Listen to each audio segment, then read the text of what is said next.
The day I got a bonus, my husband's sister called and said, "You need to buy me a car, it's the least you can do." My husband shrugged, "She's family, just do it." I smiled and said, "Sure, I'll buy you something even better." Her smug smile vanished as she opened the envelope and realized what I had actually given her. I have a demanding job in finance. I deal with numbers, risks, and stressful deadlines. My work pays well, but it's not easy. I've had nights where I barely got any sleep, weekends where I had to cancel plans, and vacations that got cut short because of work emergencies. But all of it finally paid off when I got a huge $30,000 performance bonus. I was proud of myself. My husband, Nathan 38 male, was happy for me too. We had some plans for the money, most of it would go into savings, maybe a little toward a much-needed vacation. And then, Amanda 32 female happened. Amanda is Nathan's younger sister and, to put it bluntly, a financial disaster. She's never worked a real job in her life. She jumps from one failed business idea to another. Last year, it was selling overpriced essential oils. Before that, it was an attempt to become a life coach, with zero life experience. She's always broke but somehow manages to get her nails done, keep up with the latest phone, and show off expensive handbags. She's never paid for her own car. Every time she needs one, she either gets it gifted by her parents, a boyfriend, or, more often than not, by guilt-tripping Nathan. I've never liked how she treats him. She manipulates him. Always has. And for some reason, he lets her. So, I guess I shouldn't have been surprised when, just a few hours after I got my bonus, she called me. "Amanda, hey, congrats on your bonus. That's amazing." Her voice was sickly sweet. It was the tone she used when she wanted something. Me, thanks? I was instantly suspicious. Amanda never called me just to be nice. Amanda, so, listen. My car is basically dead. And I was thinking. You should buy me a car. It's the least you can do. I actually laughed. Because surely, this was a joke. Me, wait. What? Amanda, you got a big bonus, right? And you guys don't have kids or anything, so it's not like you need all of it. It would be so easy for you to just buy me a car. I mean, come on. It's not a big deal. I sat there, stunned. This woman, who refuses to get a real job, was demanding that I spend my hard-earned money on her. Me, Amanda, that's, no. Just no. And then, Nathan, who had been half listening from the couch, looked up and said something that nearly made my head explode. Nathan, she's family, babe. Just do it. Just. Do. It. Like it was nothing. Like it was just a favor. Like I should just hand over thousands of dollars to a grown woman who refuses to work because it's inconvenient. I turned and stared at him. He shrugged. I don't know if he thought it was easier to say yes than to argue. Or if he really, truly believed Amanda deserved it. Either way, it pissed me off. But I didn't argue. I didn't yell. I didn't even let my voice change. I just smiled. Me, you know what, Amanda? You're right. I should get you something. And I will. I'll buy you something even better. There was a long pause. Then she gasped. Excited. She actually thought I was serious. Amanda, OMG, really? You're the best. Nathan didn't react. Just went back to scrolling on his phone like he had washed his hands of the conversation. But I had already made up my mind. The next day, I drove to Amanda's place. She ran out the front door grinning. I could already see it. She thought I was about to hand her car keys. She thought she had one. I reached into my purse and pulled out an envelope. Her smile faltered just a little. Amanda, what's this? Me, open it. She tore it open like a kid on Christmas morning. Then, silence. Her entire expression dropped. Amanda, what the hell is this? Me, oh, that's a fully paid for financial literacy course. You know, so you can actually learn how to manage your money and save up for your own car. I swear, you could hear the moment her brain short-circuited. Amanda, are you serious? She was furious. Her face turned red. Her hands clenched into fists. She was breathing heavily, like she was about to physically attack me. Then, suddenly, she screamed. Like a full-volume, glass-shattering shriek. She threw the envelope at me like it was on fire. Amanda, you are such a selfish, evil BTCH. Asterisk and then? She slammed the door. I stood there, calm as ever, and then turned back to my car. When I got home, Nathan was waiting for me. He looked annoyed. Nathan, babe, was that really necessary? I laughed in his face. Me, are you serious? You told me to buy her something, didn't you? I just made a better investment. And then, because I wasn't done yet, I hit him with, or did you mean I should just hand over thousands of dollars to someone who refuses to work? His mouth snapped shut. But that wasn't the end of it. Oh no. Amanda wasn't done yet. And she was about to make everything worse. I thought that was the end of it. I thought Amanda would just scream into the void and move on. I was so wrong. Because Amanda? She doesn't take no well. The next morning, I woke up to 20 missed calls. From Amanda. From Nathan. From my mother-in-law. From a number I didn't even recognize. And my text notifications? A war zone. I scrolled through them, still half asleep. Amanda, you humiliated me. Amanda, do you think you're better than me? Amanda, I told Mom what you did. She's furious. Nathan, call me. We need to talk. Unknown number, you're disgusting. I hope you lose everything. That last one? Yeah. Turns out Amanda posted on Facebook. She twisted the entire story to make herself the victim. So, I just learned that money makes people heartless. My own sister-in-law, who just got a huge bonus, refused to help me when I needed her the most. My car is dying, and I asked for help. Not for luxury. Not for anything fancy. Just for transportation so I could work and be independent. But instead of helping, she gave me a king class. A class. Like I'm some idiot who doesn't know how to handle money. I have never felt so belittled in my life. I hope karma gets her. Asterisk the comments? A dumpster fire. OMG, what a selfish witch. Money changes people. You deserve better, girl. Some women don't want their husband's family around. Classic manipulation. She's trying to make you feel small. Don't let her. I wanted to throw my phone. I shouldn't have been surprised, but the level of entitlement was breathtaking. I turned to Nathan, who was still in bed, scrolling his own phone. Me, did you see what your sister posted? He sighed. A deep, tired sigh. Nathan, yeah. She's being dramatic. I'll talk to her. That should have made me feel better. But I knew how these talks went. Nathan never really confronted her. He would try to calm her down. Maybe he'd ask her to take the post down. But he wouldn't actually tell her she was wrong. And guess what? Amanda doubled down. Around noon, my phone rang again. It was my mother-in-law, Deborah. Now, Deborah is not as bad as Amanda, but she spent years enabling her daughter's behavior. So I answered. Because I already knew what this was about. Deborah, sweetheart, we need to talk about what happened. Sweetheart. That fake, syrupy tone she used when she was about to guilt-trip me. Me, go ahead. Deborah, I just think, maybe you should apologize. You know how sensitive Amanda is. She felt humiliated. She felt humiliated? She was the one demanding money from me like I was a damn ATM. Me, she should feel humiliated.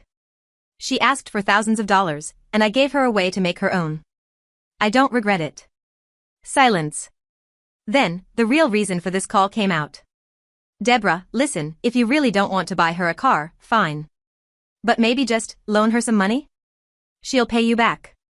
I laughed. Not a polite laugh. A full body, are you kidding me laugh.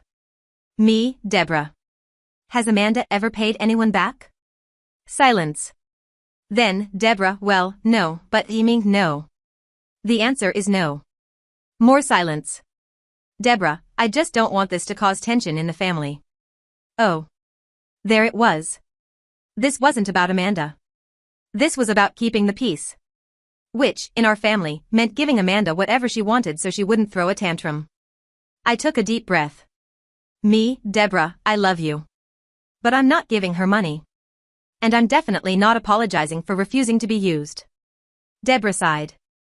Deborah, I just wish you'd reconsider. Me, not happening. And I hung up. By that evening, Amanda had gone nuclear. She showed up at my office. I was mid-meeting when my assistant buzzed in.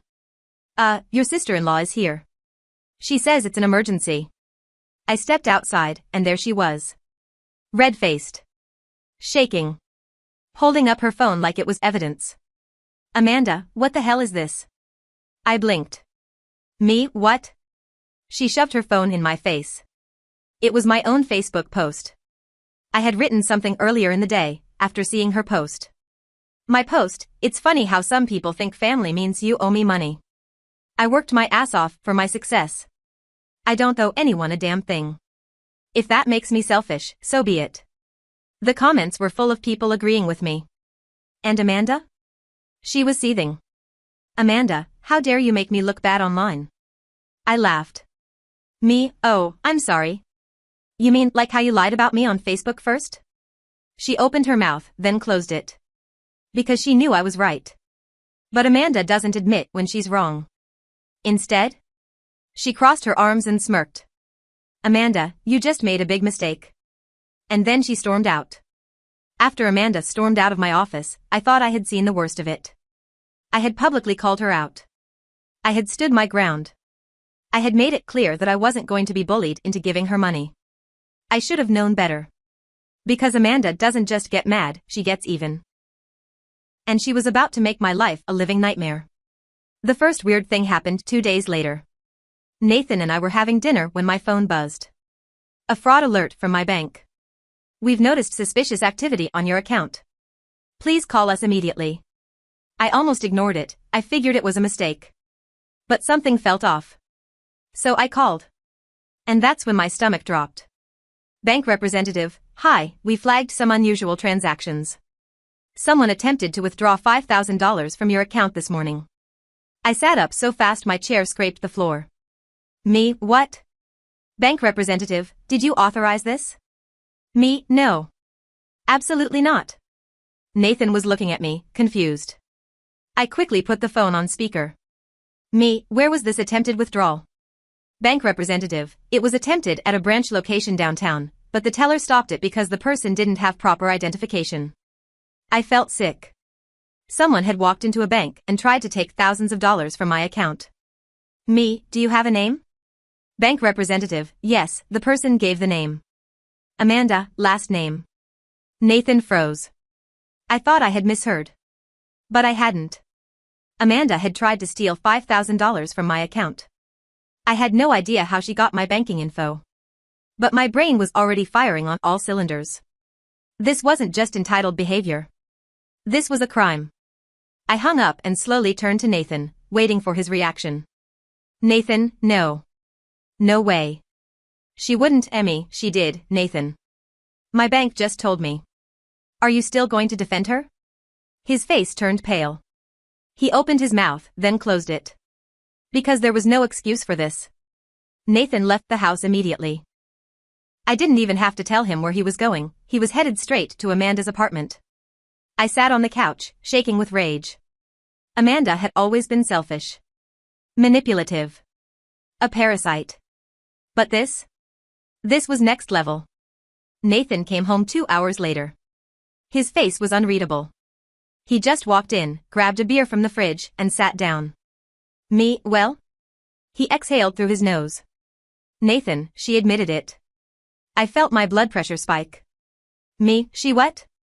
Nathan, she said she was just testing something. That she didn't actually mean to take the money. I laughed out loud. I had heard some ridiculous excuses from Amanda before, but this? This was insane. Me, she tried to steal from me. And that's her excuse? Nathan, she swore she wouldn't do it again. She was crying. Mom was there too. She wants you to let it go. I couldn't believe my ears. She tried to steal thousands of dollars from me. And Deborah still wanted me to keep the peace? I grabbed my purse and stood up. Nathan, where are you going? Me, to the police. And that's when Nathan's face changed. Not angry. Not surprised. Scared. Nathan stood up quickly. Nathan, wait. Just wait. There's something I need to tell you. Something in his voice made me stop. I slowly sat back down. Me, what? Nathan looked guilty. Like he was about to drop a bomb on me. Nathan, Amanda wasn't the only one who had your banking info. I felt ice crawl up my spine. Me, who else had it? Nathan looked down at his hands. Took a deep breath. And then said, Nathan, Mom. I blinked. Me, your mom had my banking info? Nathan swallowed. Nathan, I might have given it to her a long time ago. She said she needed to set up auto payments for the family phone plan. But she was only supposed to use it for that. The room spun. My own husband had given my banking information to his mother. And now, somehow, Amanda had gotten her hands on it. Me, so you're telling me your family has had access to my money this entire time? Nathan winced. Nathan, I didn't think they'd do anything wrong with it. I felt sick. How stupid did he have to be? I had spent years dealing with Amanda's entitlement. With Deborah's excuses. And the entire time, they had access to my money. And now Amanda had tried to steal from me. I stared at Nathan, my voice shaking with fury. Me, I'm filing a police report. And I'm changing my account. His eyes widened. Nathan, baby, come on. It's just a mistake. Me, a mistake? A mistake is forgetting my birthday. A mistake is leaving the oven on. This was theft. From your own wife. And you're still defending them? He didn't answer. Because he knew he couldn't. Nathan stared at me, his mouth opening and closing like a fish. I had just told him I was filing a police report. That his sister tried to steal from me. That his mother gave her access to my money. And that I was done playing nice. But still, he hesitated. Like there was something to think about.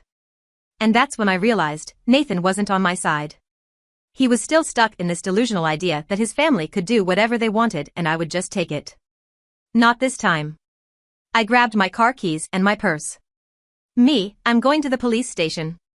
Nathan panicked. Nathan, wait, just let me talk to them first. I laughed. Actually laughed. Me, talk to them? What, so they can lie their way out of it? No. I turned and headed for the door, but Nathan jumped in front of it. Nathan, just, please. Give me a chance to fix this. Me, you had a chance, Nathan. You had so many chances. His eyes were desperate. And for the first time I saw it, he was scared. Not for me. Not even for Amanda. But for himself. Because if I followed through, his family would be exposed. And so would he. I took a slow, deep breath. Me, fine. You have 24 hours. Fix it. Then I grabbed my things, pushed past him, and walked out. The next evening, Nathan told me he had set up a family meeting. I had one condition.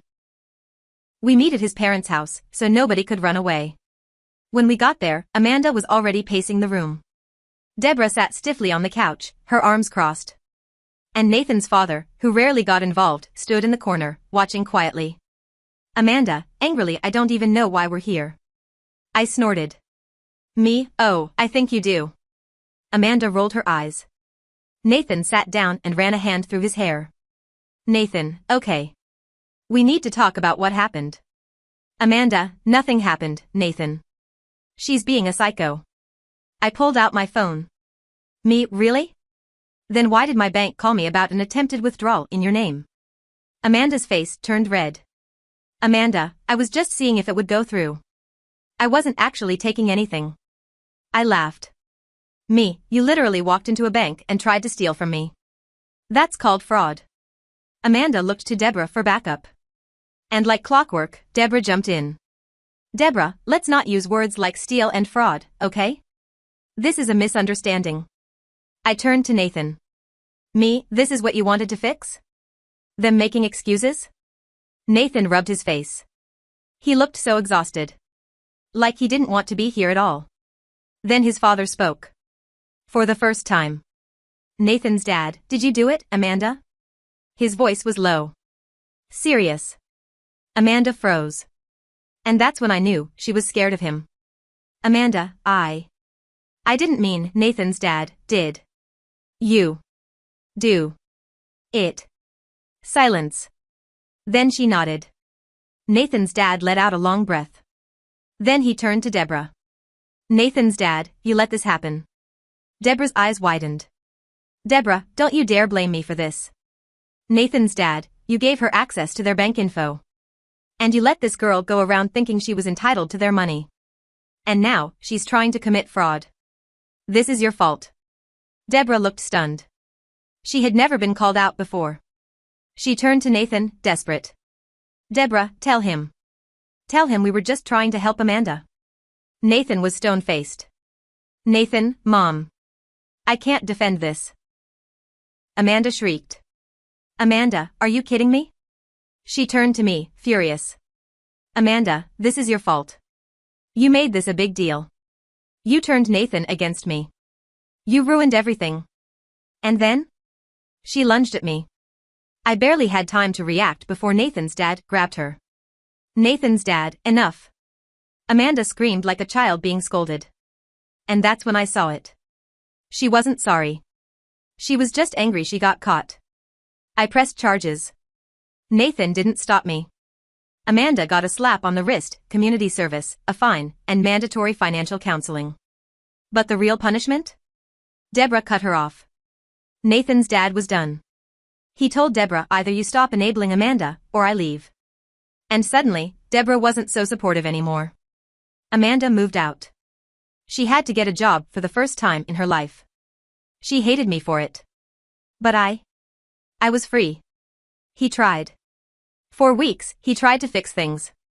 But the truth is, I couldn't forgive him. He had betrayed my trust.